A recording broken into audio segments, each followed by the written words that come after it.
Welcome back to the room where it happened. This is now our third room here on the show, and I'm very happy to be joined today by some of the cast of characters. And I mean that in the best possible way when I say characters who have joined us for some of the other two episodes. So moving from top to bottom on my screen, and also because I have to do it because of who can get at me after this recording is over, Alexis is joining us today. So daughter and co-founder of the podcast. Lex, how you doing? Good. Good. Robert Koshu is with us again. Robert, how are you today? Doing very well, thank you. And Eric Rush joining us from Kansas City, just reminding us that as of this recording, the Royals are beating the Orioles. Glad to be here, Don. And Chris Coppola, who is a Fork in Times, fill in different titles. Going to be the official cartographer, I think, today of the room where it happened. So there you go. All right, guys, thanks for joining us. And for those of you that have heard our first couple of episodes, you know what we do here is we start off with the concept of looking at a historical event through a room. And our room today is going to be found in Sarasota, Florida. It's an elementary school. And I'm going to start off, and hopefully this will come through on the audio. If not, we'll describe it again later. We'll work through some magic in the post-edit here. But what you're going to hear is a portion from a BBC documentary about what was actually happening in that room in Sarasota.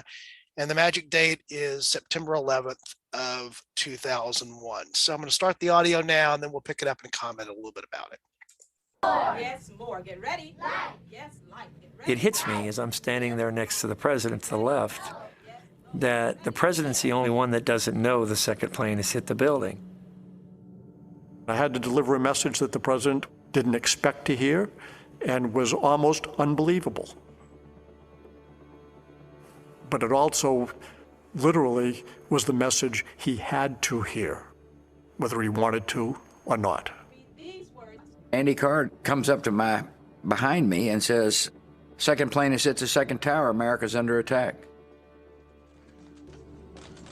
And what we can see on our screen right now, and I'll include a link to this YouTube link to this particular video, but what's on my screen right now, tell me guys if I'm accurately describing it, is the face of a president of the United States, a leader of the free world who has just heard something incredibly disturbing. You can see that on his face. And of course, what's been whispered in his ear, as you just heard Andy Card say there, is that he was aware that a plane had hit the first tower in New York by this point already, before he went into this exercise there in the school where they were doing basically reading with the elementary school class. And so now he's learned that the second plane, and again, as Card said, that's not an accident. America is under attack. And so you see the expression on his face there. To me, it's a very poignant expression, a pinched sort of expression to his face, as the way I've captured and paused it here. So I'm just going to stop talking and let one of you guys jump in and react and pick it up from here. Well, and this is a president who had only been president for not quite 8 months. And so he was still in many ways fairly new to the job, and in some ways untested. And so I think we can all put ourselves in that position. You know, what if we're relatively new to a job and then had been called on to do something, and and again, we don't know what that is yet that he's going to do, but he clearly knows that he's going to have to do something at this point. You can see it on his face. That he has to do something. And this is also in the context of him knowing that a plane hit the World Trade Center. He'd been briefed on this an hour prior to this, as I recall. But it was also sort of plane hit the World Trade Center, but that had happened before. It had generally been smaller planes. It had not been, detrimental to the structure of the World Trade Center. But this is obviously a lot different. Yeah. Two things that struck me with this. I know I've heard things, and it's like, he didn't react. First of all, I think that's not true. I think you could see on his face there is a reaction, but you also have to keep in mind he's staring at elementary school kids. And I think that kind of gets forgotten a little bit. He can't completely forget where he is in the moment. He has to kind agree. of retain that composure. I can't remember how old these kids are. I first grade in my head. I could be wrong. But you can't react the way you want to react hearing that message with these kids because they're not going to understand it. And immediately it takes me back to, I mentioned I was in 5th grade. And a similar reaction, similar thing to me. My teachers did not completely tell us what was going on, but we were aware of things that were going on. We were told, the first plane had hit, but at that point, to your point, Eric, it was like we didn't know what kind of plane it was, how big it was. Right. This has happened before. We're not sure what's going on. And then we had gone to our elective for the day, which I remember was art. And while we were in our art class is when that second plane. So it's about when this is happening. And so when we got back to our class is when we were told, essentially the same thing. We're under attack. This was not an accident. This was deliberate. So it's interesting because I can kind of play it out the way it happened for me, the way it kind of happened for him, and the way it kind of happened for these kids too. Right. No, absolutely. And I think that, I think the media after the fact, not necessarily right away, but if you look at some of some media, especially media that was more presented from the left, really made hay out of this particular moment for him after he had heard, which I always thought that was completely unfair. Any of us, I don't care who you are, would have been in some ways paralyzed by this news, or at least had to have the opportunity to reflect on it. And I think, Alexis, you're exactly right. What are you going to do when you've got a room full of kids? Are you just going to jump up and freak out and leave? And what are you going to do? No, you have to have a measured response. And so I will say this. I'm not a fan of President Bush. I didn't vote for him in 2001 or 2000. I didn't vote for him in 2004. But give the man a minute. Let him have some time to react to this, and let him have some time to digest the information and to decide what happens next.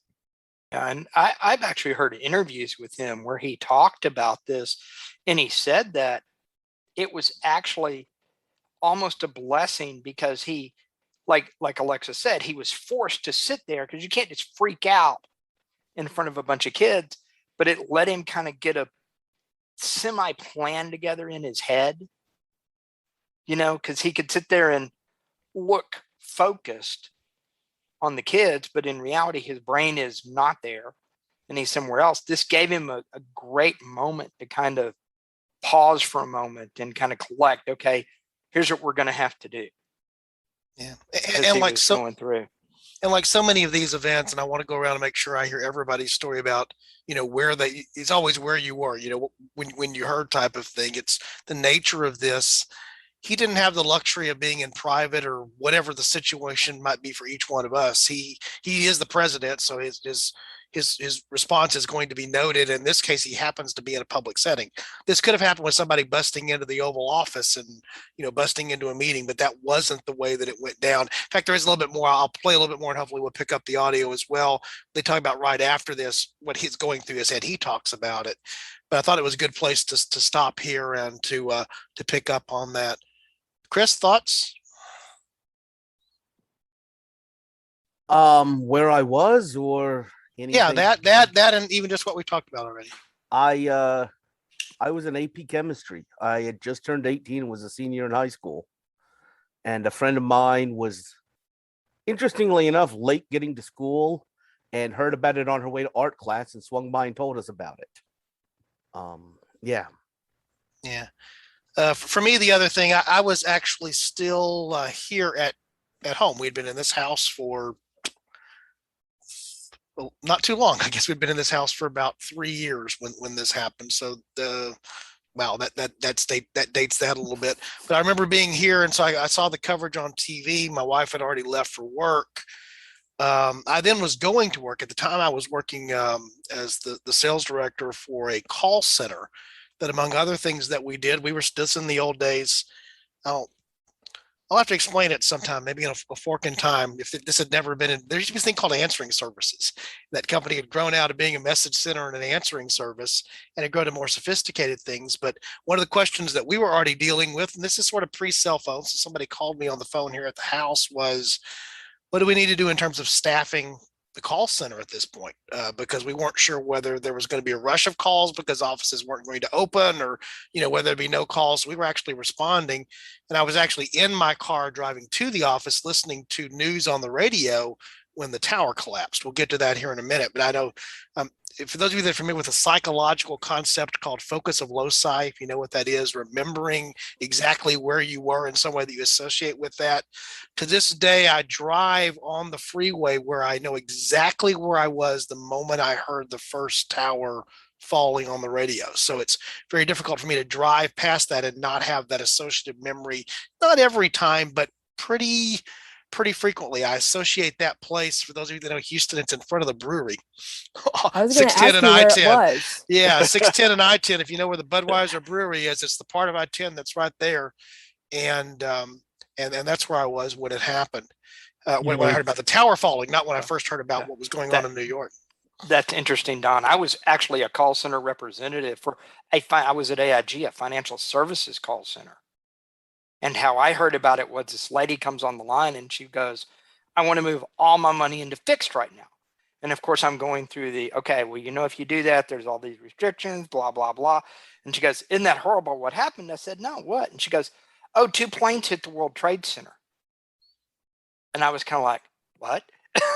And that was, that's how I found out. And I was the first on my team to find out. And I hung up the phone and said, okay, I'm going to CNN. Somebody else go to Fox. Somebody else go to ABC.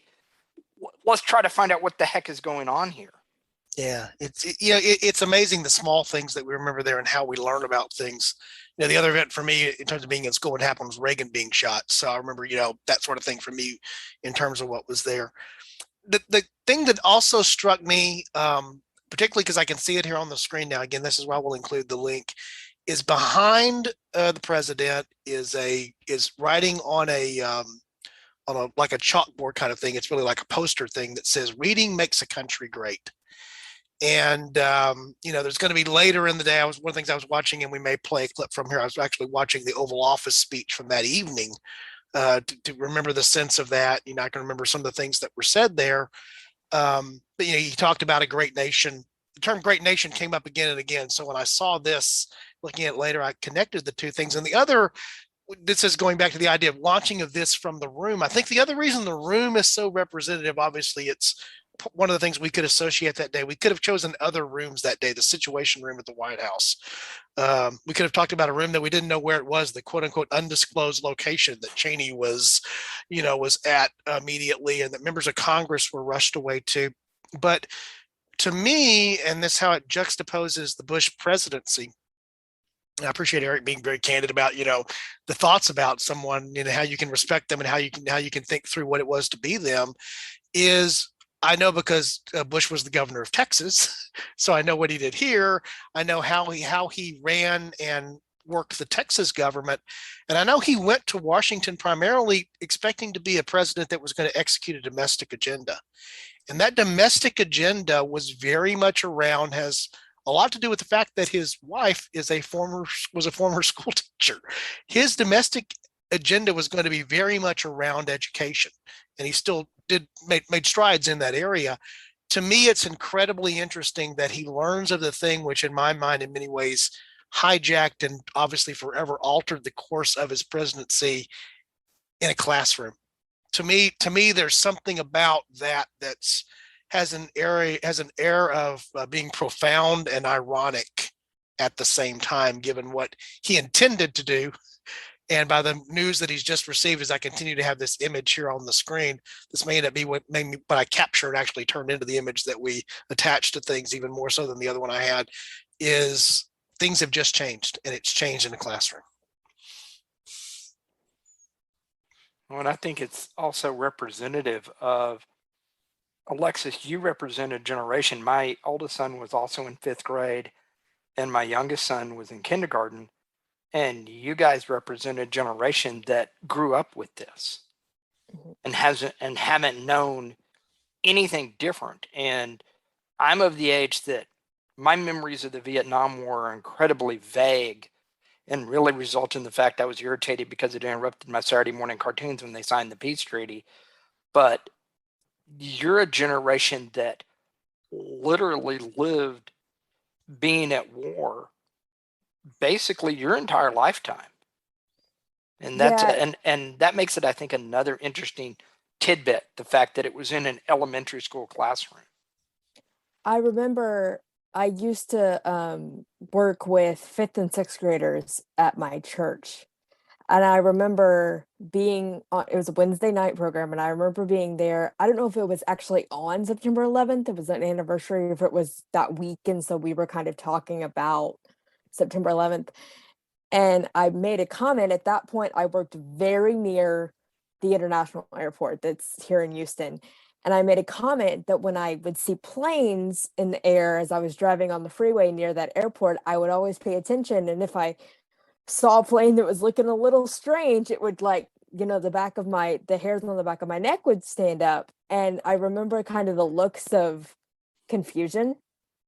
And it hit me. I'm talking to people that weren't alive and don't remember this. And it was a very bizarre realization to kind of think about the fact that I'm of that generation that grew up with this. It's kind of part of my psyche, but now we have this other generation that's coming up behind me they're only going to know about it in history books and through documentaries and through pictures and things like that. They don't remember it. They can't anchor to anything from that day.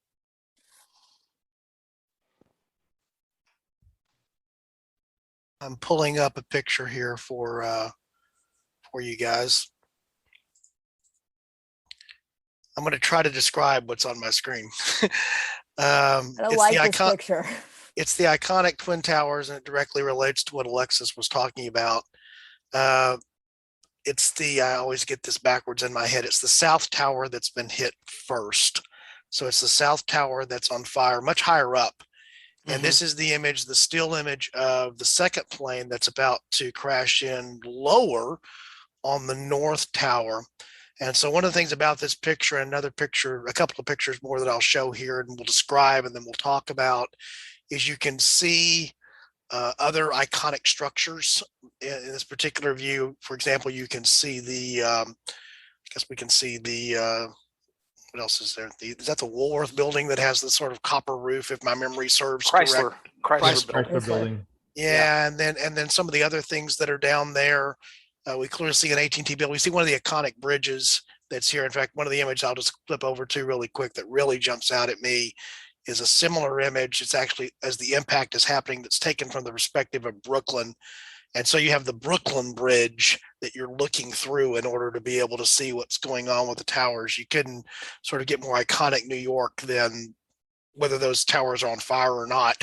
There's the Twin Towers, that mark the skyline, and there's the Brooklyn Bridge. But that particular thing that Alexis was talking about, seeing a low-flying plane, I remember that very thing for the next couple of weeks of just paying attention to that, for whatever reason. So some of the images I've thrown up here that are actually seeing the impacts there on the towers themselves.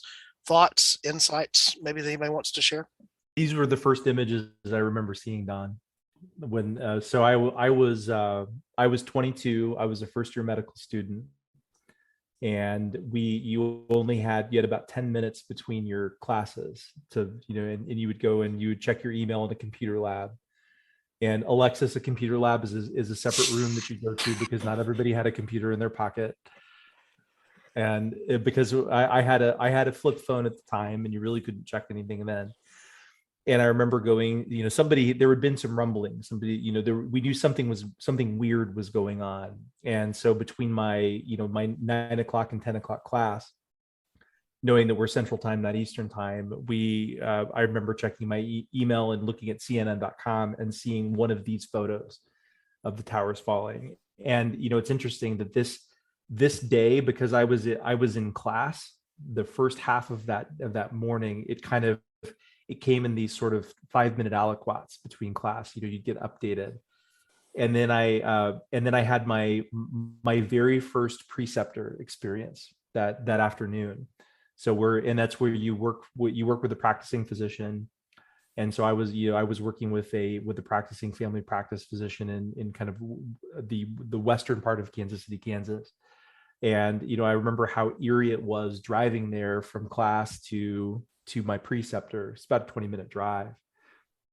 And thinking about this and seeing some of the interesting changes already taking place. Some of the gas stations had already raised their prices. I don't know if Chris, Robert, and Don, if you remember any of that. Alexis, you probably don't remember gas prices at that point, but I remember they had increased gas prices, and and so people were already starting to take a little bit of advantage of that. And it's all anybody could talk about when I met my preceptor and met the patients for the day. And so I think it definitely, I think it's a day that I would have remembered anyway, because it was the first time that I'd had really that patient contact as a medical student, but this really anchored it. Thanks for sharing that, Eric. Yeah, see, and my memories of, my wife left her job early, so I stayed around until we shut our call center down. In my memories of driving home, we're driving home, and I was like I left around 5 o'clock that day, and I was one of maybe 3 cars on the road, and there were 0 cars on the road in downtown Houston at 5 o'clock. And, if you're familiar, Houston's a major metropolitan area. So I had to get to COVID till I saw anything like that again. But even at the height of COVID, I don't think I saw the streets as empty as I saw them that day at 5 o'clock when I drove home. And that's one of the no planes in the sky. Oh, and it's amazing how eerie that was. That evening after I got home, we actually had an F-16, or no, it was F-15 full afterburner running over our house straight to the Gulf of Mexico, obviously going after something. I mean, he came over my house full afterburner, maybe 1,000 feet off the deck. And I looked up at it, and Alexis, you looked at planes kind of weird. I looked at it and went, what's he going after? Because it was obvious he wasn't just flying around. Right. If that makes sense. Everything had purpose that day. If there was something in the air, it had purpose for being in the air. Yeah. So it's interesting to me that the first place I went was thinking about the images of New York, thinking about the Twin Towers, and the largest loss of life was there. But, and Chris, I think you probably can speak to this a little better than the rest of us because of where you are and where you live now. This was not just a New York thing. I mean, it was a Washington, D.C. thing. And I think to some degree, again, I mentioned off podcast, I guess it was one of the specials I saw on TV last night, where it was a description of some of the folks who were trapped inside the Pentagon and what they were dealing with. But any thoughts there on, just because you drive by that area and maybe even see memorials and talk to people, that may have experienced it? We want to think of this as being that New York thing, but it wasn't that New York thing only. Well, the one thing that struck me about what Alexis was saying about always watching out for low-flying planes. Come to Washington, the entire city is under the landing pattern for National Airport. So it strikes me as interesting that, and I remember when I came to Washington thinking that was a little weird, but that's a weird thing, that planes like right overhead around here are nobody bats an eyelash about. The other interesting thing is, you're right about the Pentagon. It's across the street from an airport. I mean, it's basically right there. Yeah, the thing that struck me too about the Pentagon when we went to DC is how close it is to the cemetery. It's right there. Yeah, it's right there. Yeah. See room number 1 about Washington, D.C. for listeners who who may want to get a perspective on that. But that's not Washington. That's Virginia. That's Virginia. That's right. Arlington. That's Arlington. And again, what's interesting to me there, and of course the third element that we'll talk about here briefly, maybe just go and introduce it now, was there was the plane that never made it to whatever its intended target was, that crashes outside of Shanksville, Pennsylvania. That's Flight 93, where the passengers did become aware through odd means, and as best we understand it, they actually did something to rush the cockpit or to overcome the hijackers, bringing the plane to the ground. Maybe knowing they were going to bring the plane to the ground, but knowing they were probably saving lives by doing so. And so it's amazing to me that, so much of, again, is focused around the iconic Twin Towers and the images that we have of there for good reasons. But this wasn't a national attack. It was an attack on a nation, and wasn't just contained to, our largest city. It was bigger than that. That is something I definitely remember from that day in the immediate aftermath. I had not moved to Washington yet. I still lived in a small town in North Carolina, and I have family in New York. I actually had a cousin who was a police officer that responded in '94 and had retired August 31st. Wow. Yeah.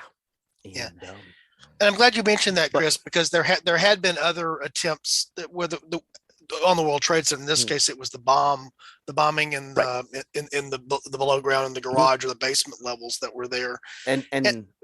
But the thing that struck me was how related people felt to it. How much people honestly felt like this could happen here. This is in my neighborhood. Yeah. So one of the things, again, now, and certainly I'm open to more thoughts about the day itself, but I really want to get into what the impact and the aftermath of the day is immediately and thereafter.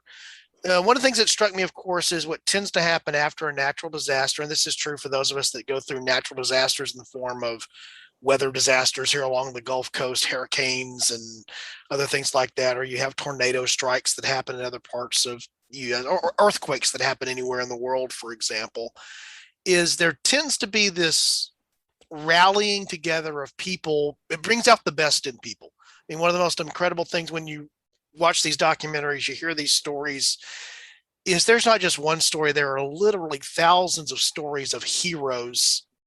And there's no such thing as a small hero in those days in terms of what people were doing. But I definitely can remember the sense or the feeling that the nation had immediately after this: sorrow, loss, anger. We'll talk about what that turns into a little bit here, because you can't do that, give this justice without talking about what it leads to, particularly with what we've seen just to the end, what's happened in the last weeks as a result of this. We have to go there. But thoughts on just what it did to not just, I guess, the American psyche. I'll just leave that out there and let you guys pick up on that and say what you feel like you want to say or need to say about that. There was an innocence lost, I think, after this, and I think that we had this idea, or there was this feeling of tremendous optimism and almost kind of inexorable progress that I certainly felt in the late 90s into the early 2000s, and some of that very much was probably a function of my age at the time.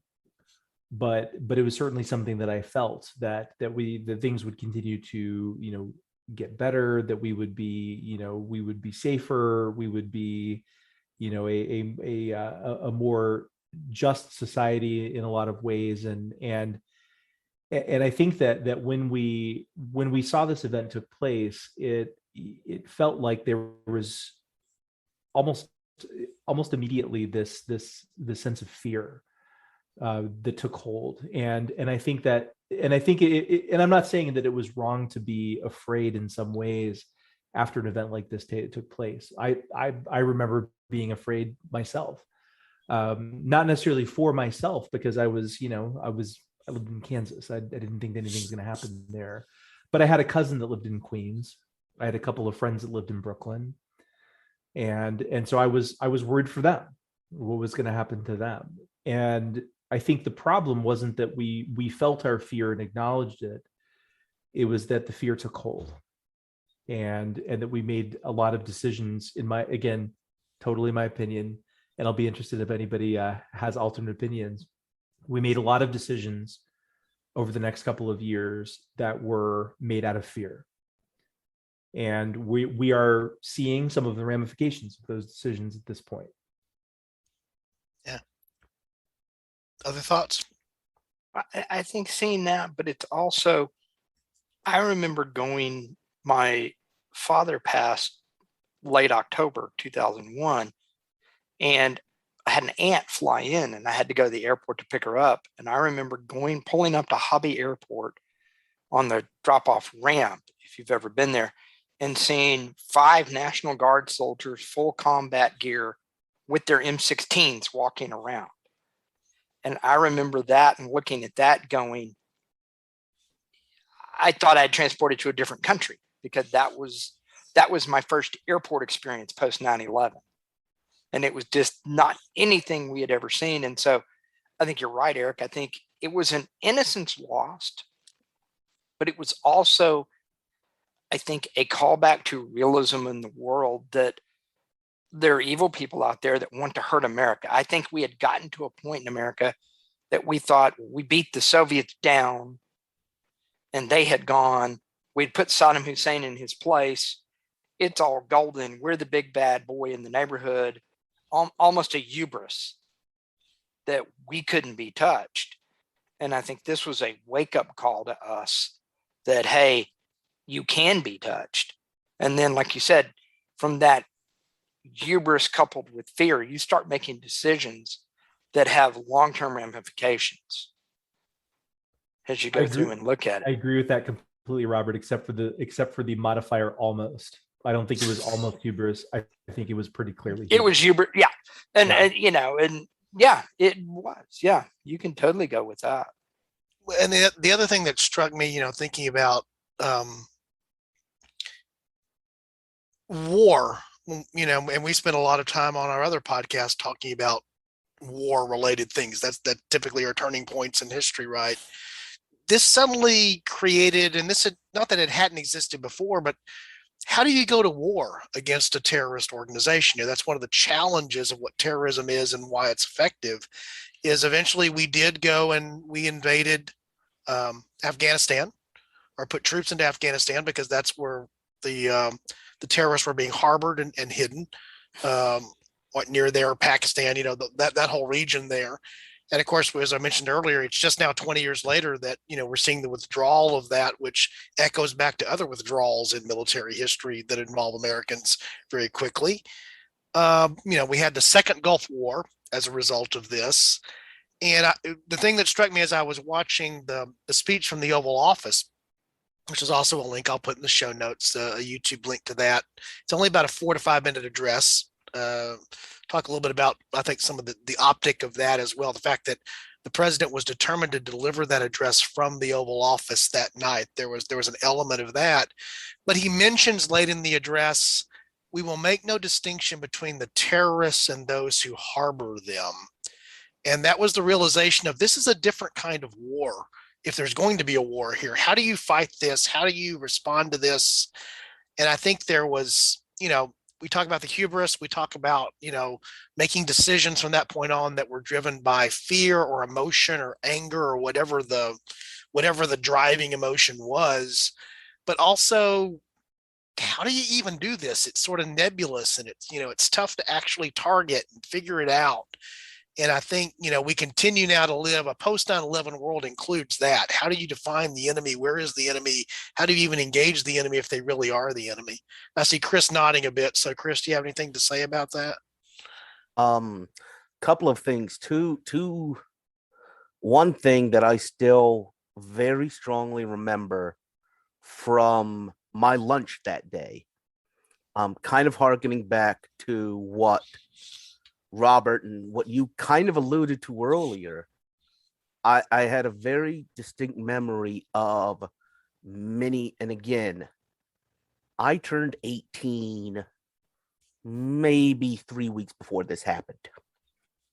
I had just returned my selective service card, and I remember this has just happened, and there were people in my cafeteria talking about how nice Toronto might be this time of the year.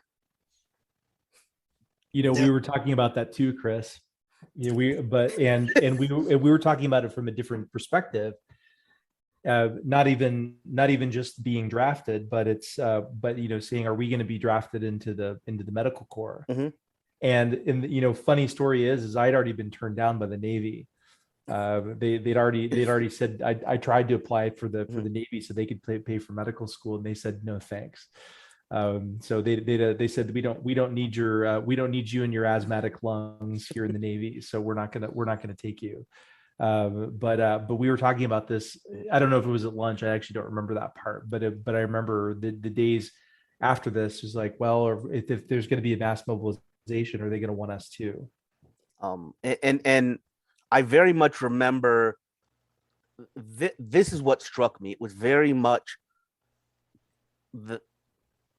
I hate to say it, but the kids that could have got a deferment in the 60s that were talking about going to Canada, and the kids that would have went were looking for a recruiting sergeant. The other thing that struck me, it just so happened that there was one Pakistani student in my high school, and he just happened to be a close friend of mine. And one of the things that very much struck me is, again, rural people, they look at him and they're like, oh, it is he, and it didn't even help. His last name was Hussein. So everybody used to ask him, oh, are you, and I had to explain to them. I told him a little bit of I think I mentioned this earlier on other podcasts. I had a grandfather detained as an enemy combatant because he came to the United States, joined the U.S. Army while he was still a citizen of the German Reich. Germany wasn't really recruiting Feibelmans back then. Let me just say that. And so I told a lot of people that story in that he's here. There's a reason he's here, because he's on our side.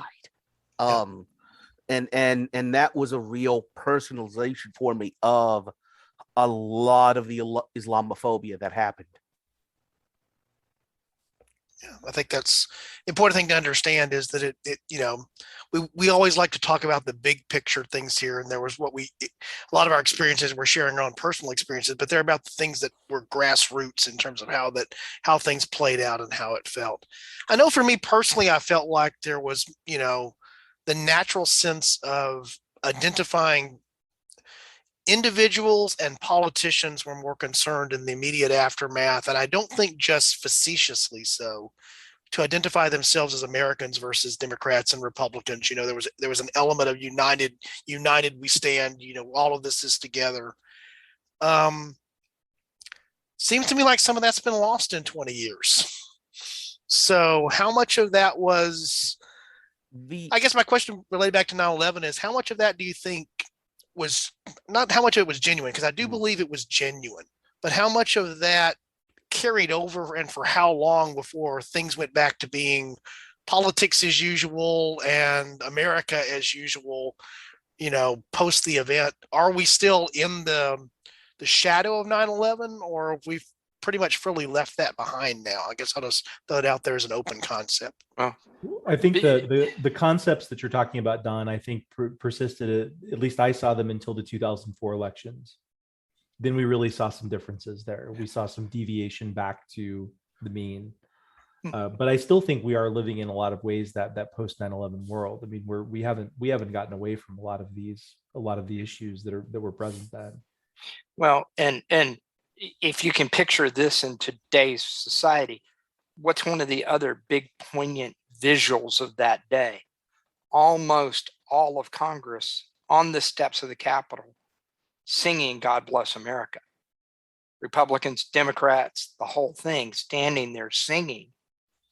And I'm with you, Eric. I think part of the drop off from this relates back to 9/11 in the sense that we discussed the second Gulf War, the invasion of Iraq in 2003. I think a lot of people felt, right, wrong, otherwise, duped, lied to. Don't really want to discuss whether that was right or wrong, but I think a lot of people felt lied to about that and lost trust. And then that generated, well, if they're going to do that, then we're going to get this. well, if they're going to do that, then 9/11 breeds the sectarianism that we saw after 2004 that leads to President Obama, that in my mind directly leads to President Trump. Kind of this idea that Afghanistan's the good war, and Yes, he, basically the argument being that Bush massaged things to, I literally have heard it described as basically the scene in the restaurant from The Godfather. You tried to come after my father, now I'm going to kill you. It literally broken down like that, and that politicization of it led to what you're talking about. Yeah, maybe, Chris. And I think that there's an element of that, but I think that if you look at the reports from the day of, especially Rumsfeld, but to some extent Cheney as well, were really very keenly interested in how much of this that they could pin on Iraq. I think do I think that I'm not a conspiracy theorist. I just so everybody knows, I don't think the fix was in with all of this, but I do think that there were elements within the government that saw opportunity here. I want to say it was RFK who said, "Never let a good crisis go to waste," and I think that's kind of what you're picking up on. Yeah, because I think there were neoconservative elements within the government at that point that had wanted to intervene in Iraq and viewed this as a golden opportunity to do so. I have, if you've ever seen, it's on Hulu, it's The Looming Tower. I strongly suggest it. But I have the scene. It's right after 9/11, and they're in, and it's Richard Clark, who's with CIA, and he's talking to Condoleezza Rice, and he's basically saying, we have people on the ground, we have CIA agents, and they're getting confirmation that this was Al Qaeda. And Condi Rice responds, "Rumsfeld wants this tied to Saddam Hussein in Iraq," and you can see Richard Clark say, "What now?" Like, huh? Can you give me some facts that fit the narrative that I want to tell? Right. I mean, that's what tends to happen a lot. Well, and yeah, to me, the other thing I mentioned there, this idea of this was also, again, in the link that it'll be in the show notes. It's from the BBC piece there that we were hearing the audio from. We were watching the video, but you guys will hear the audio for listeners. Is Bush actually says, some presidents have to face these security crises and some don't. It's it's a function of when you're the president, what's going on in the world. Well, a security crisis. How do you gain security when, again, it's a terrorist act versus a nation state that's coming after you? And so, the more we learn about this, these were mostly Saudis that perpetrated the act, that were funded by, Al Qaeda grows in Saudi Arabia, but the geopolitics, the petro geopolitics of America have a different way of looking at that, in such a way that the Saudis are our strongest Arab allies to a great degree. And so we have to turn and look the other way if this is some of their domestic, homegrown, anti-American sentiment, and how you play all of that. In other words, how do you get security, but also how do you hold the actors accountable when the actors are the actors and not nation states? But here's the one thing I'll call it, I'd talk about, which is, yes, these were Saudi nationals. That being said, bin Laden himself and Al Qaeda had carried out attacks in Saudi Arabia. These were Saudi nationals, but getting back to a little bit of what I was talking about earlier, people are not the policy of their government. And I by the way, I completely agree. I do feel like the Saudi government hedged their bets on that. But I will say that the Al Qaeda organization also was opposed to the Saudi ruling establishment because they invited in the United States. Right. Right.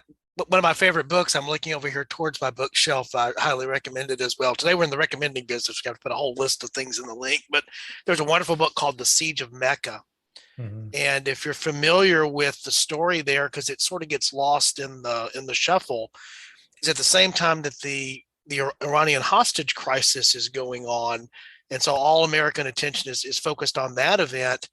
There's an uprising inside of where there's a seizure of Mecca, the holiest site in Islam, by militants at the same time, and then eventually there was a government. So this that happens in 79. So this goes, this has been breeding and brooding for decades, and then finds its way and manifests it out. You mentioned the 94 attack on the World Trade Centers with a bombing there, some of the same elements that are at play here.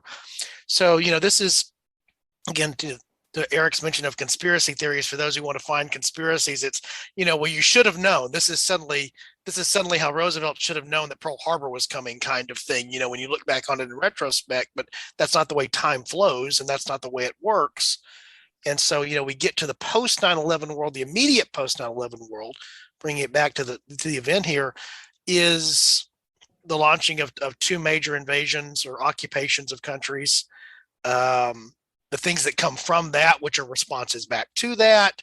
And then that plays itself down to, just in the last 2 weeks, we have American troops that are withdrawing from Afghanistan after a 20-year engagement there, and seeing what, to my mind, looks a lot like Saigon.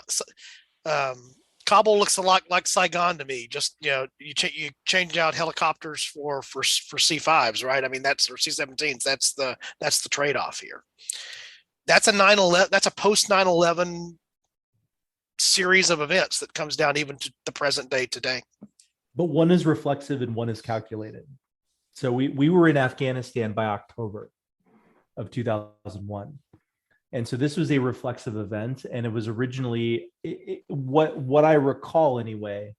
And I know listeners, and it will probably Wikipedia and prove me wrong, and that's totally fine. But what I recall is this was really conceived as essentially a law enforcement event. Right. And so in October, what are we trying to do? We're trying to get bin Laden, bring him to justice. It was special forces driven. Yeah. It was, we didn't send in the 1st Cavalry and the 3rd Armored Division. It was the Green Beret, the 75th Ranger Regiment, Delta, and the SEALs. At the time. It was initially, correct. It was also a ton of warlords and their buddies. That's who actually did a lot of it. And I think that, to a large extent, I would draw a distinction kind of between the Saigon situation and this, in that what the United States did when we left South Vietnam is we had a concerted policy of Vietnamization. You know what I'm about to say. Everybody knows it.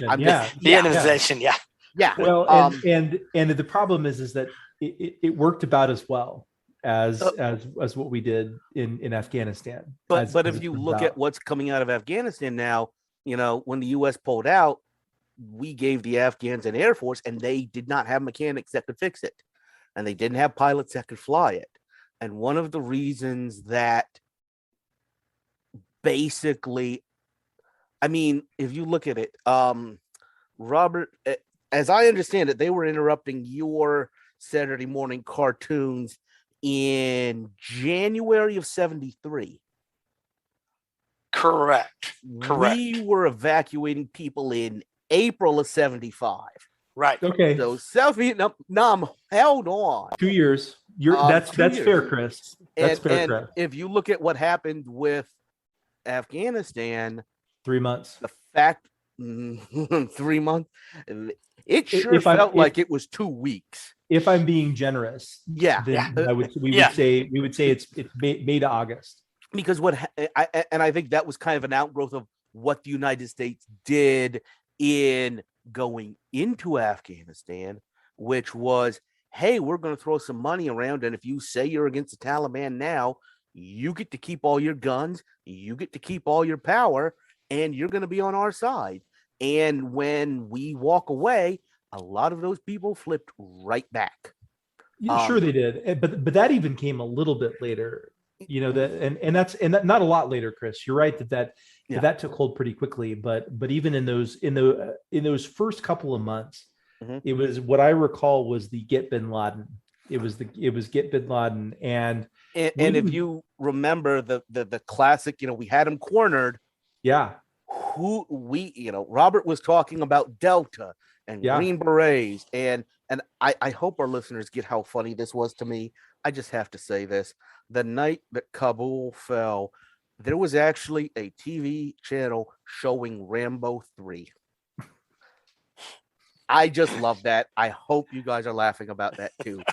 But it wasn't Rambo that we sent.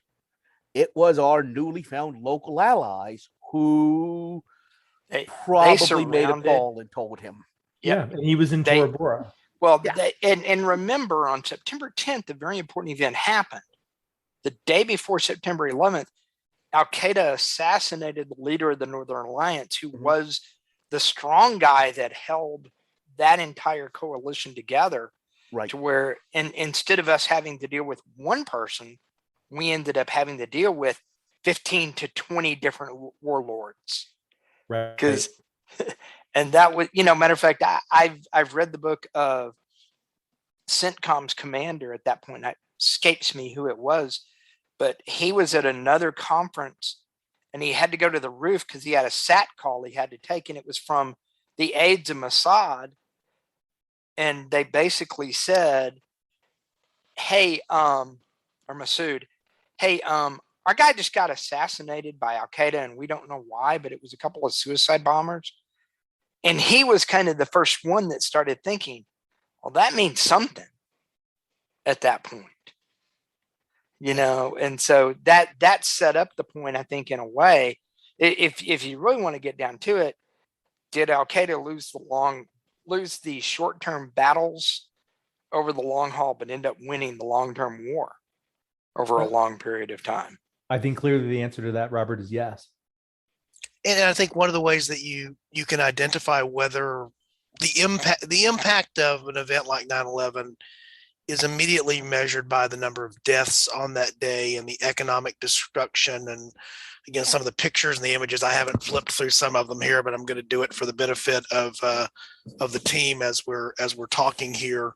Just sort of a reminder about what some of these things are. But the pictures of 110-story skyscrapers on fire and people running in the streets of Manhattan from smoke clouds and incredible dust everywhere. And this one picture I have on the screen now are some of the rescue and recovery efforts there at Ground Zero.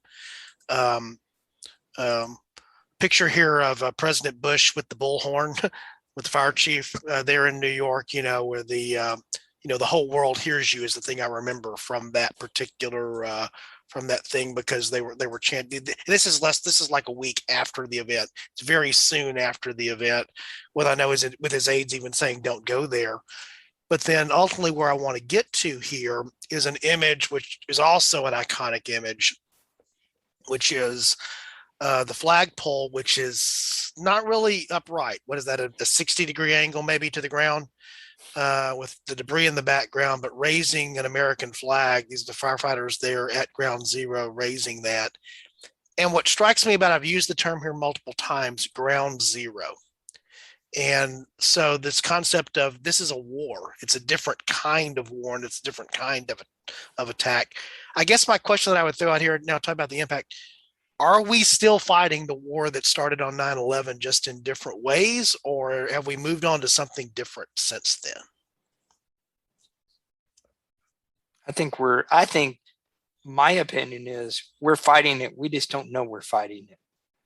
I think it's like Eric said, I think pretty much we lost Afghanistan. And honestly, I'm looking at what I'm hearing and seeing out of Afghanistan right now, and it looks an awful lot like June, July of 2000 and June, July of 2001 Afghanistan.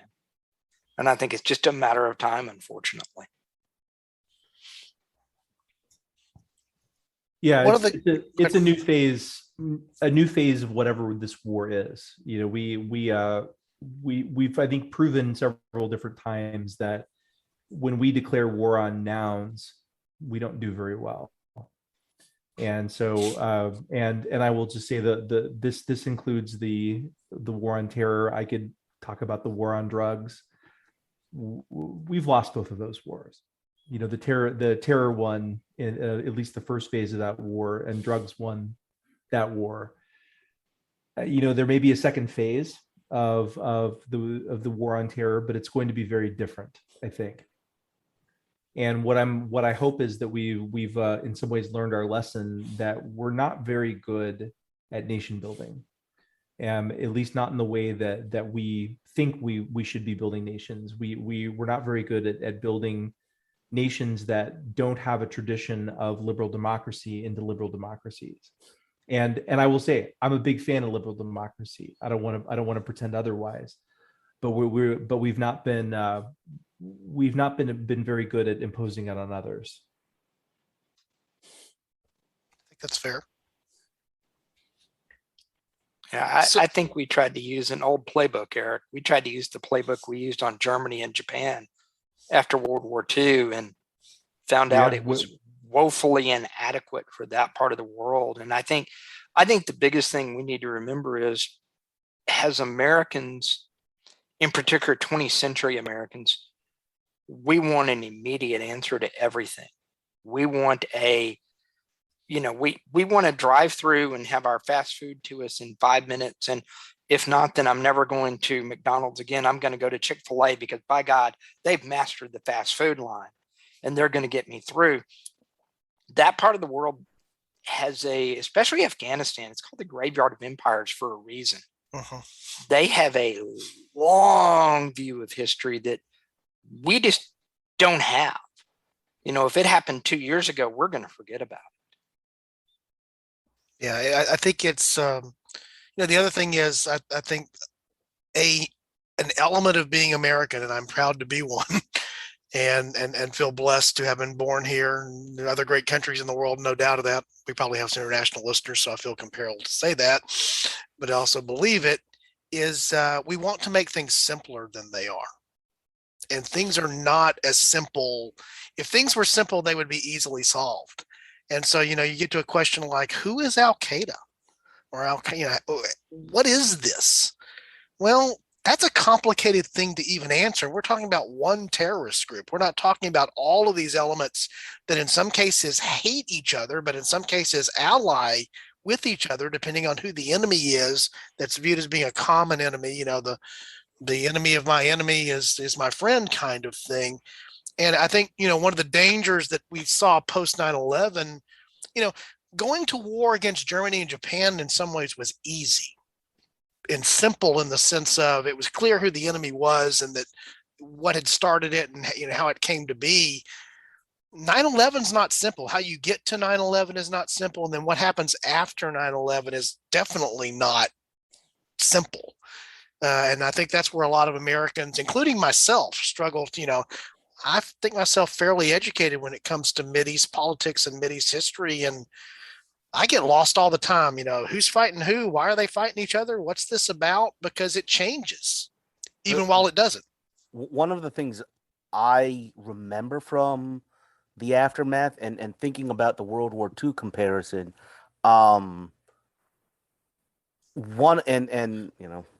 he did one of the responses that President Bush told Americans to do was to go out and go shopping again. And I remember just him being eviscerated for that, because there was this sense of, okay, we're going to just keep going as normal, not a sense of, because I do feel like in the immediate aftermath, there was a groundswell of, maybe the term would be collectivism, this sense of community. And in World War II, everybody went. If you didn't go, you worked in a factory. If you didn't work in a factory, you were collecting bacon grease, and you were growing vegetables, and you were collecting soda cans. I don't know if they had soda cans. You were collecting cans to turn into airplanes. You can't turn a can into an airplane. But we had drives like that to make everyone feel like they were part of it. And that did not happen after 9/11. And I think that disconnect is something important to think about and to talk about, especially when you're, listening now. And what really strikes me, and it very much is, now that I'm sitting here talking and thinking about it, because of my own experience, because these are people that are my age, hearing young men that served in Afghanistan say, why, what happened, and thinking about their experience versus the experience of, I'm going to say I realize when I say this, our grandfathers, Alexis, I guess great grandfathers, when they came back from World War II to a society that had felt like it helped them, or at least had been on a bit of a trip with them, rather than had been on a shopping spree while they had gone to war. Yeah, and I think Chris and I talked about this. It may have been in a recent episode of A Fork in Time, or maybe an off podcast discussion around a recording of that. But we were talking about, for those of you that don't know, I'm going to give him another plug here, Dan Carlin of Hardcore History.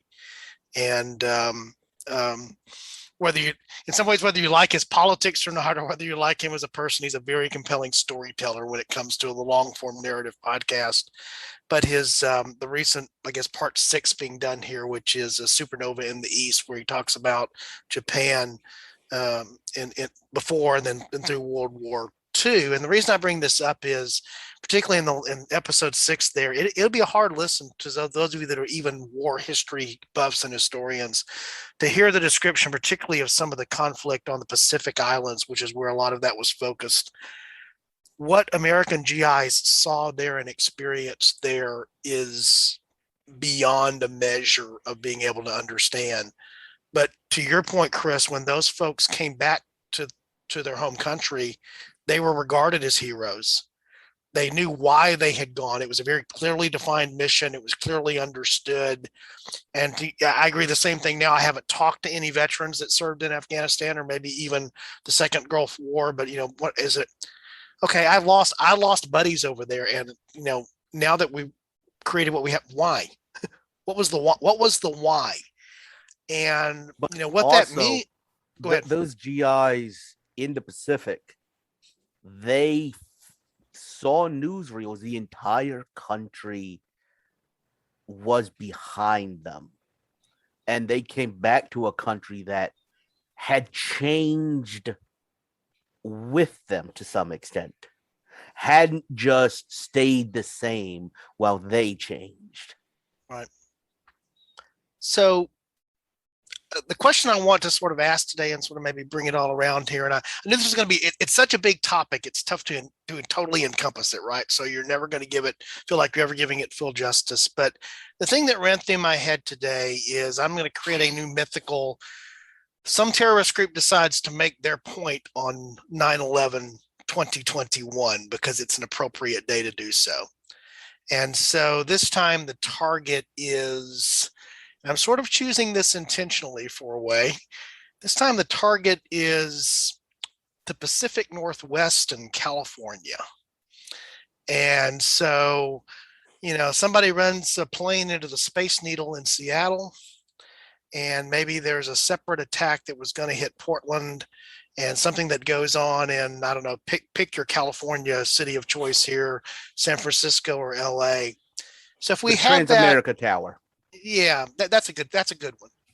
If that happened a couple of days hence from where we are recording this episode today, I guess my question is, and to me it's intended to look here to see what the contrast is, what's happened in the last 20 years, perhaps, if anything. Would we have a similar response, or would we have a different response today? And regardless of what your answer is, why? No, we would not Why have not? a similar response. Well, a number of reasons, but I think let's assume it's a non-state actor but one from a definable organization of some sort. Because even though Al Qaeda is not a state organization, you can provide some definition of them, and the definition also allows you to provide some sort of geographic coordinates for them. They weren't perfect, but they were there. And so let's assume this is the same, the same scenario. I don't see the same appetite for large scale conflict like what eventually developed in Afghanistan, or what was quite honestly manufactured in Iraq. I don't see the same appetite. I think that there would be a law enforcement action that would be limited in scope, but I think that would be the extent of it.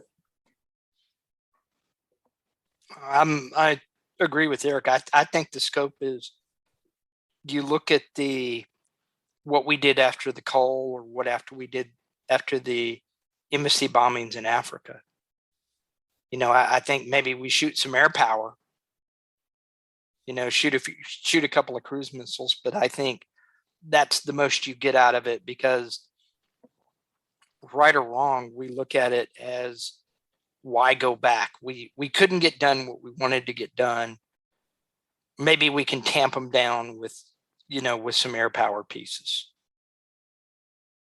Okay. And put them there. And I think I'm kind of with you, Eric. I just don't see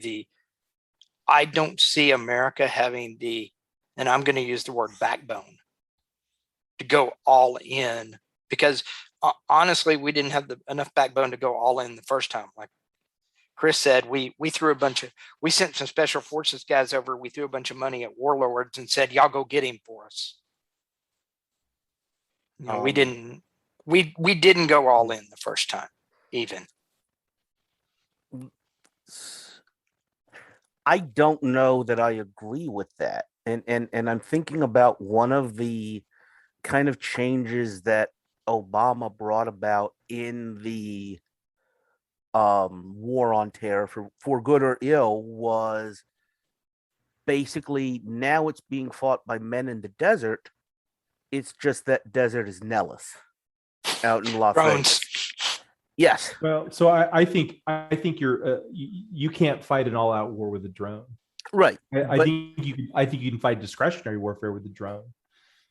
And I think that if there were something like that, because it is so low cost, low footprint, that you absolutely could have something like that, a sustained campaign like that carried out, with it not hitting the headlines, it not, it being publicized when we want to say we got somebody that did take out the Space Needle. But I think that's how it would develop. That it would happen off the books almost. I don't think you're disagreeing with us, Chris. Okay. I think you're. I think your idea that it would be discretionary warfare with heavy use of drones, I think is very reasonable. So does that mean we've been affected by 9/11, or that it's just this is such a hard thing to do, no matter when it was 2001 or 2021? How do you fight the slippery opponent? How do you identify the slippery opponent? I guess that's where I'm going here. Is something different because of 9/11, or is this just the nature of, as you said, Eric, picking out, this is now the war on terror. That's the noun that we're inserting there. Is it just the nature of that type of warfare that it's so ambiguous in some ways that it's tough to decipher and understand and rally around? Well, I think this goes back to what Robert was saying, is that with our military, we were previously fighting the last war. And we can't, this is not World War II. And even though we want to continue to fight as though it were the World War II, or at the very latest the Cold War, I think really what exists in the war on terror is really going to exist in the intelligence community. It comes with preventing the next attack, not trying to fight it head on. And so that's where I see a lot of the next decade, if you will, is going to be in the intelligence community. And the other thing go ahead. I would think it's been a technological change that's allowed this. There's a really interesting book I've heard about. I want to say Malcolm Gladwell came out with something on the bomber mafia, which was a group of U.S. Army Air Corps officers back in the 1930s who were convinced that if we built enough bombers, we could strategically take out certain targets and prevent massive World War I style ground combat. And this is very distinctive. They definitely were saying strategic targeting, not what we wound up doing in World War II. And to some extent, I feel like technology has caught up to them, and technology has advanced, thinking about the next big round of conflict we had. We started developing smart munitions in the Vietnam War and targeting, we could pretty much hit one bridge. Then there was all of the talk of the smart munitions in the first Gulf War. And, it's been 20 years, technology advances. And the fact is, the drone and strikes and what I'm envisioning was not a capacity we had in 2001. War as an extended real world video game didn't exist in quite the same way. It was moving towards that, but it didn't exist in quite the same way. And the other thing that strikes me too, technology was mentioned a couple of times there. I'm a firm believer that yes, there will continue to be terrorism as we know it, because it I remember reading something once about people that have tempers, how they impact the people that are around them. You only need to lose your temper 2% of the time for it to impact the other 98% of the time when somebody's trying to keep you from losing your temper, right? And you don't need to be executing a successful terrorist strike every day to have the impact of terror having an impact in much the same way. I mean, I was thinking here, Robert was telling the story, and I remember exactly what you're talking about. I remember getting off first cruise that we took, getting off, I guess it was somewhere in Mexico, and there were, the police with semi-automatic and automatic weapons. That was not a United States kind of thing, until this was here. But I also think about the fact that when I fly, I think about what kind of shoes I'm going to wear. And the reason I have to think about what kind of shoes I'm going to wear, that was not a pre 2001 phenomena, because I wasn't going to have to take my shoes off going through security. Well, now I actually think of, do I really want to am I going to do loafers instead of sneakers while I'm flying if I'm able to fly casual? Because what's going to be easiest to take off and to deal with? And that's an impact minuscule, not anything of high significance, but that's an impact that came out of 9/11. There's other things that are like that in terms of how we secure. I can remember the work that I did for a number of years, where I was had press credentials at Minute Maid Park for baseball games. I had all the right credentials, but I had to go through, as everyone that had to go through metal detectors and security, versus, going to a ball game as a kid. You just, you handed your ticket over, went through the turnstiles and entered the stadium. Our culture was changed by 9/11 in ways now that, Alexis remembers this somewhat before, and obviously somewhat after. She straddles it as well.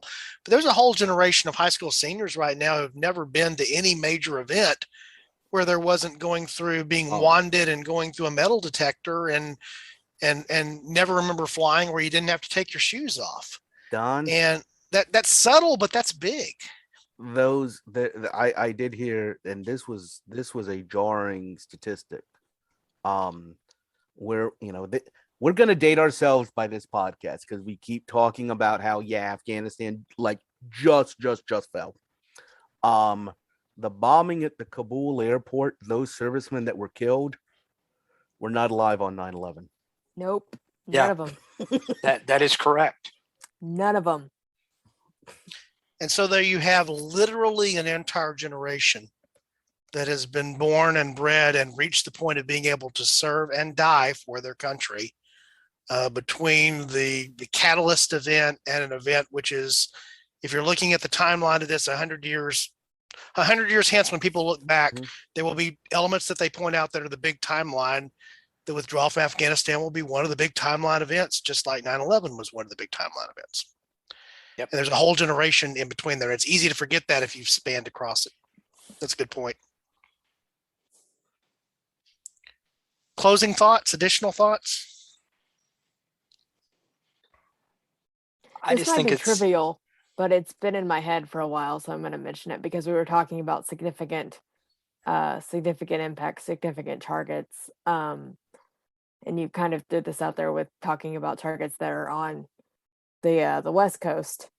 I think another reason, and we kind of touched on this in the episode we did of A Fork in Time where we talked about 9/11. I think another reason why the targets of 9/11 were so impactful were, one, it was DC, so that is the seat of government. Two, it was New York. That is the seat of the thing that's immediately popping in my head is, again, this is trivial, but all the sitcoms that are based in New York. So it's people thought of New York City as their city because, the one I'm thinking of is Friends, based in New York City. And even, watching commentaries, because sitcoms kind of live in that weird space where they don't kind of address these big things that often. And a later season of Friends, one of the stock images they use is the Twin Towers. The And exact one of the same executive thing. producers was like, "Oh, the Twin Towers," because it was after 9/11. The exact same thing happens to me thinking about watching the opening cut of The Sopranos. There's a very clear right at the beginning, the Twin Towers. I saw an old Barney Miller Mhm. intro a couple of weeks back. Hadn't seen that in forever, and it also was an issue. The Twin Towers were really new at that particular point in time, so that was even more while they were iconic. Were they up by? Yeah, I think they just were. They were just becoming the iconic thing there. But I think Alexis makes an interesting point that's easy for us to forget in some ways. Is the other, just sort of those weaved in ways, and not just pitching or plugging the other podcast, but in that episode we talked about the plane which goes down in Shanksville. And there's still some debate to this day over what was the target for that plane. And the most common beliefs are it was the White House or the Capitol. I lean towards the Capitol for reasons I lean towards the Capitol, but either one, and Alexis and I did that episode of Fork in Time together. I do believe this. It was an incredibly impactful thing to watch two 110-story skyscrapers come, or 102, whatever they are, come crashing to the ground. To see the Pentagon, which is representative of American military might, connects to the World War II because it was built during World War II for the needs it was need to be built. But I do believe, and Alexis and I talked about this during that episode, if one of those planes hits either the White House or the Capitol, and what that would have represented in terms of a direct attack on American democracy in an even more overt way. One of the things we talked about was I think you would have seen a much stronger response, even stronger than what we've already talked about, in terms of we have to make somebody pay for this, because you don't fly a plane into the either of those two representative things that are representative of our democratic electoral government. Yeah, I would agree with that. Yeah, absolutely. And, so the targets, I guess my point on that, I know we've wandered all over the place, but the targets mattered. The World Trade Centers were talking about attacking American economy as a strength. The Pentagon was an obvious thing because of the American military. That third plane, or the fourth plane, was supposed to target something that represented the American government, be it the Capitol or be it the White House. And because that didn't happen, in some ways, I think things would have gone much more. This is my take. I think things would have gone much more over the top in terms of our response had either of those targets come to fruition. Had Alexis and I talked. I'll put a link to that episode for those of you that never heard that episode. I think it's a good one. It's way back in the portfolio, so you may not have seen it. But where was Laura Bush that day? I think we talked about that. What members of Congress could have died in an attack on the Capitol without making it too current political? We've seen an uprising against the United States Capitol in the last year.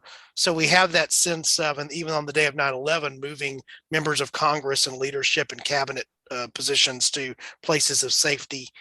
But if a third of the United States Congress is dead because of a strike on the Capitol, or if the First Lady is dead because it hit the White House. It's a very different, it's similar, but in my mind, it's a very different post 9/11 world. Much more aggressive response, I tend to Yeah. think. Much more aggressive response. Aggressive and immediate. Yeah. Mhm. And not willing to, vindictive is not the word that I want to use, but the desire for justified retribution would be something that would be much more sought after, I think, and that already existed, by the way. Let's go get them. In fact, the whole thing, when it's much later, obviously, it's the Obama administration before bin Laden is finally, taken out by special forces. I remember somebody I spoke to we got him. It was personal. And I can only imagine how that would have been again if 2 days from now, when the 9/11 ceremonies take place, if part of that was at a still being rebuilt or just recently rededicated United States Capitol, would have a very different impact on how I think we view and see those events. So that was a little wonder there at the end. So thanks for bringing that back up, Alexis, and reminding us that it could have been worse. In some ways, even though it was as bad as it was. Any other closing thoughts, guys? If nobody else does, I actually have a fun, almost comical way to end this, to end it on a high note, if you guys will let me. That will be appreciated. So so we've talked about the November episode. I'm pretty sure I will not have to bring up where I live and work in the November episode, but my office is literally across the street from the United States Capitol grounds. And we have a cafeteria in the building, and the running joke is that whenever the cook in the cafeteria knows that he phoned in the lunch special, lo and behold, there's a suspicious package found on the sidewalk outside. So they lock down the building and nobody can go out for lunch. So they have to eat whatever he made. And I bring that up because it very much reminds me and brings to mind what people talked about is the spirit of New York or the spirit of Washington. People that, yes, I remember being jarred seeing security forces with assault rifles. Now I walk past them, I say hi to them, and don't bat an eyelash. And I think that maybe not acceptance, but an adaptation to it is a really strong characteristic of, I think about the signs that were put indoors, put in broken windows in London during the Blitz. Don't mind the glass, come on in, we're open. That is a really reacting with humor, reacting with just dealing with it. That's a really unique and interesting thing that can come out of some of these experiences. Yeah. And the one other thing I'll just mention that goes back to being personal, but I also remember the day of the attacks. Strangely enough, I remember we had dinner at my in-laws' house that night. And I forget which one of us, I'm pretty sure that I'm not sure if it was me or my wife who picked Alexis up as they were dismissing early from school that day. Neither of you. Neither of you did. My grandmother. Okay. So Granny. I like how she remembers that. Well, she was the one that was picked up. Maybe she should remember. Because, okay, at the end of the day, there were 2 people in my class, me being one of them. I was so mad at my parents. Yeah, my wife was off being a responsible medical professional, and I was dealing with what we were doing in a call center world. What I remember, though, was that it was already planned for us to be there that night for dinner because there was family in town from Michigan. And so I remember being, which I'd met before, but didn't know incredibly well. And so we had the experience then of watching Bush's address together with people that you wouldn't necessarily be around that actually had some different opinions than I did, which is fine. There's a more than welcome. But there was a commonality to what we thought that day, even though we then discussed afterwards tremendous disagreements about what had happened that day. But there was, this is where it strikes for me to where we are now, because this is what I think we've sadly lost. And this is Don going to get on his soapbox for a second. There was an ability to disagree agreeably to some degree there. Eric, you mentioned you didn't vote for George W. Bush in either of the opportunities when he was elected, but you can respect what he dealt with that day and what it meant to be in the office. And there's something different about our country today, even in terms of how we disagree about things like that. That's why I asked the question about if we had 9/11 2021 style, what would be the response? We have a more polarized nation now than we did. And I think that would play into how that unifying theme just would not exist in quite the same way. Maybe it would still be there to some degree because we've been attacked collectively as quote unquote Americans, but something's changed in that 20 years. And I think for worse, but something has definitely changed. That I was reminded of as I was watching the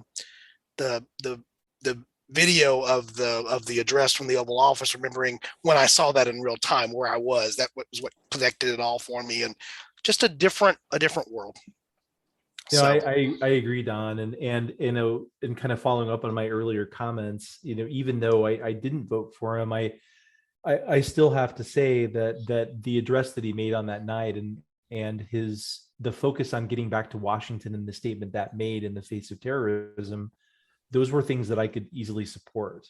I thought his address was good. It was important. It was important that his address be made from Washington, from the Oval Office, and not from Strategic Air Command in Omaha. Right. That sent a statement to the world that we're still here, and that we're still governing, and that we're still going to have a cohesive response. Yeah. So yeah, and I think you're exactly right. Is I can disagree and frequently did disagree with the way that President Bush governed, but when he did things that were good, when he made decisions that I agreed with, I think it's important to point that out and support them equally. And I think that's what we've lost, is it's become just a team sport that if it's my guy making the decision, then I support it. If it's your guy making the decision, I don't. And that reduces politics to an unfortunate binary. I have two comments. One being, I agree with that sense of coming together. The one thing I'd say is remembering the feelings of the early Bush presidency, being literally, the 8 months before. I very much remember a sense of Bush being an illegitimate president. There, and now people can go back and forth about it, but at least in that early period, there was the beginnings of where we are today. Maybe not the beginnings, but there was some of it in how the election of 2000 had played out. But the one other thing I do, I couldn't vote for him in 2000. I did not vote for him in 2004, but I touched on it before, and I do really want to say I think this was a really positive thing that Bush did, is he came out and said, there's one noun we're not declaring war on, and that's Islam. Mm-hmm. And he did make that a very big point, and it could have gone a very dark way. It easily could have gone a really dark way. Just if he would have said some of the wrong things. And credit to him for playing against some of those darker forces. I agree, Chris. And I think if I remember right, one of the addresses was actually from a mosque. Mm-hmm. And that he was very, very deliberate in supporting Americans who were Muslim. And so I agree with you that I think that was very important for him to say, and that this was an action against ideas, but not Islamic ideas. Well, Chris, you've just actually, well, what you said there, you've engendered what I know is now going to end up being a topic on A Fork in Time, because what you really hit upon was something I hadn't thought about 9/11, which is in some ways 9/11 may have forestalled some of the partisan divisiveness that we have today, because that would have, to your point about after the 2000 election and the way it was contested, and questions about legitimacy of votes and counting votes, and wait a second, haven't we been through this here recently? But okay, yeah, but that was forestalled because there was a bigger thing to deal with, whether you agreed or disagreed with it, that took the focus and attention off of that. So in some ways it may have been a reprieving factor on somewhere that was heading for better or for worse, which is a horrible way to have that reprieve take place. But I never really quite thought about it quite that way, because in my mind, even though I remember, I was astute, I have a degree in political science, I don't remember a lot of the first 8 months of the Bush presidency, because I remember what happened post 9/11. To me, that's almost like when his presidency began, in a sense, because that's when his presidency was morphed by events beyond his control. He had two presidencies, pre 9/11, which lasted 8 months, and then post 9/11. And Chris, I was as you were thinking there, I was sitting there remembering watching the inaugural parade on TV that day back in January of 2021. And literally a member of the armed forces in combat gear every 4 feet along the parade route, basically facing the crowd because of the contentiousness of what had happened. And I remember he got couple of things when they did the National Day of Prayer at the National Cathedral. No one says a week and a half, 2 weeks after 9/11. I'd have to look to get the exact date. There were a couple of things. Number one, he made sure that there was a Muslim cleric involved. And number two, they found Al Gore, and he was in there in the pew right behind George W. Bush, because he had put on a lot of weight. He had grown a beard. I mean, he looked very bad compared to when he was running for president. And I remember going, oh, wow. And I think that was done very deliberately to make a point that we're all in this together. Yeah. Yeah. We'll close up here. Just to remind our listeners, we'll have a break, a little insert after this, but stay after the break, because you're going to find out what room number 4 is all about, because that's the way that we do it here on The Room Where It Happened, as we introduce next month's topic after we come back from the break here. I want to say thanks again to Alexis, to Eric, to Chris, and to Robert for joining today. One of the things I've enjoyed about setting up this new podcast and its format is it's very different than what we do on A Fork in Time, and our ability to go and chase these things. And the whole intent is to have a group of larger folks that are engaged in that. So I appreciate each one of you. I do this all the time. I feel obligated to do it. Anybody have any last closing parting thoughts? I don't want anybody after the fact say, ooh, I wish I'd said that. All right, I'm gonna go with a no on that. So, once again, we want to thank our listeners. I thank the team here, the host for the show here, and again, stick with us after the break, and you'll hear about room number 4. Hint, hint. It's the November episode, and it probably has something to. No, it's the October. The October episode. Setting up the November run in A Fork in Time. Thank you. That's why I'm confused here as I'm looking at my episode grid, because we're going to an event that happens in November is going to be covered in October because of what we're doing on A Fork in Time in November. And if you don't know what that's all about, you're not listening to enough elements of all of our podcasts. So there you go. All right. Thanks again, guys. And stick with us after the break and you'll hear what's coming up next.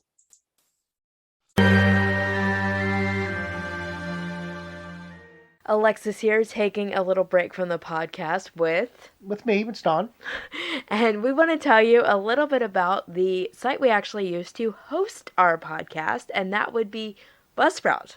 So, what are some of the features that you really, really like about Buzzsprout, Dad? One of the things that I do most of the editing and posting, so I probably interact with it far more than Alexis did. One of the things I like about it is easy to use. It's point and click. The interface is really straightforward and clean.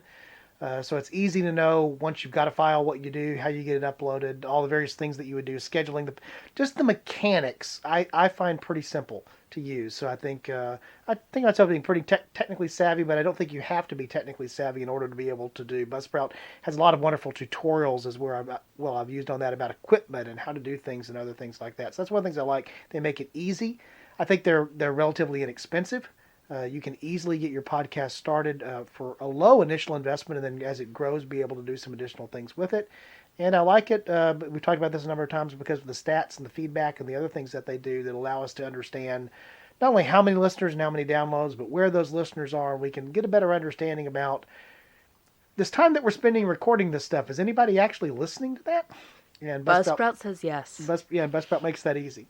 So what's the deal that we've managed to get for our listeners if they want to explore the world of creating their own podcast on Buzzsprout? Yeah, if you follow the link in our show notes, you can get set up on Buzzsprout. And because you follow that link, we get a little bit of support from that. But then we're also supporting you as well, because we don't think of you as competition at all in this we say welcome to the podcast family. So if you are interested in starting your own podcast, but we think Buzzsprout is a great place to start, so follow that link in the show notes, and they will walk you through setting up the process. Like Dad said, it was a super easy setup, tons of tutorials and tons of step-by-step instructions as we got started, because we didn't know really a lot when we got the podcast started, so Buzzsprout was a big help for us. Good deal. We hope you check it out. Thanks. Welcome back to the room where it happened. We hope you enjoyed our exploration today of room number 3. And so now here's our opportunity to tell you what's going to be coming up on next month's edition of the room where it happened, which is going to be room number 4.